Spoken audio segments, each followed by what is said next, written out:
This is Akashvani, the news read by Hageani.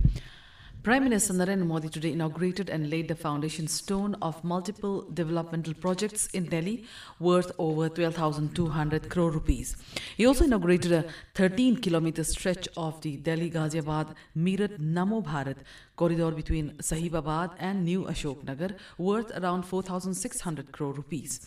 In addition, Mr. Modi inaugurated a 2.8-kilometer stretch between Janakpuri and Krishna Park of Delhi Metro Phase 4 worth around 1200 crore rupees.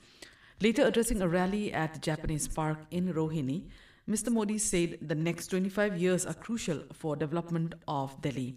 He said these 25 years will see the country to become a developed nation. The Prime Minister emphasized for developing Delhi as the national capital of Viksit Bharat. Government has said that the draft digital personal data protection rules aim to safeguard citizens' rights for the protection of their personal data. These rules seek to operationalize the Digital Personal Data Protection Act 2023 DPDP Act in line with India's commitment to create a robust framework for protecting digital personal data. It also addresses specific challenges like unauthorized commercial use of data, digital harms, and personal data breaches. The Centre earlier released the draft of Digital Personal Data Protection Rules 2025. Electronics and IT Minister Ashwini Vaishnaw shared the draft rules for consultation and sought people's views. The comments on the draft rules can be submitted by 18th February through the MyGov portal. The Digital Personal Data Protection Act 2023 received the assent of President Draupadi Murmu in August 2023.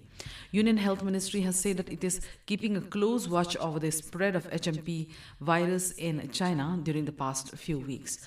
The ministry said that the number of laboratories testing for HMPV will be enhanced by ICMR and assured it will monitor trends of HMPV for the entire year. The ministry convened a joint monitoring group meeting under the chairmanship of the Director General of Health Services in New Delhi over the recent development. Dr. Atul Goyal, Director General of Health Services, reassured the public that there is nothing to be alarmed about the present situation, urging people to take general precautions. In view of the safety of the devotees in Mahakumbh, a large number of Jal Police personnel have been deployed in the Ganga and Yamuna rivers. These personnel have also been equipped with advanced equipment like underwater drones and sonar systems. Jal Police is monitoring each and every inch of Sangam. Indian Railways will operate 13,000 trains during Mahakumbh Mela 2025 to cater to the massive influx of pilgrims. These include 10,000 regular trains and 3,000 special trains. These trains will be run over 50 days, including 2-3 additional days before and after the event. The Mahakumbh Mela is scheduled to take place from January 13 to February 26, 2025 at the confluence of the Ganges, Yamuna and Saraswati rivers in Prayagraj, Uttar Pradesh.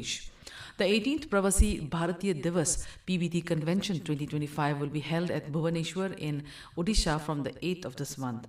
External Affairs Ministry say that the theme of this 3-day convention is Diaspora's contribution to a Viksit Bharat. A large number of Indian diaspora members from over 50 different countries have registered to participate in the PBD convention. Prime Minister Narendra Modi will inaugurate the PBD convention on 9th of this month. In Chhattisgarh, at least 4 Maoists were killed in an encounter with security forces today. Security personnel also became a martyr in the encounter. The security forces have recovered the bodies of the killed Maoists. A large number of arms and ammunition, including AK-47 and self-loading rifles, were also recovered from the spot. U.S. National Security Advisor Jake Sullivan will arrive in New Delhi today on a 2-day visit to India to hold talks with National Security Advisor Ajit Doval. The two leaders are expected to discuss a wide range of issues, including space, defense, and strategic technology cooperation to shared security priorities in the Indo-Pacific and beyond. During his visit, Mr. Sullivan will also meet External Affairs Minister S. Jaishankar and other Indian leaders. He will also visit the Indian Institute of Technology, Delhi. The visit takes place just before President Joe Biden leaves office on January 20th, ahead of the inauguration of Dr. Donald Trump as the 47th US President. That's all in this news bulletin. Namaskar.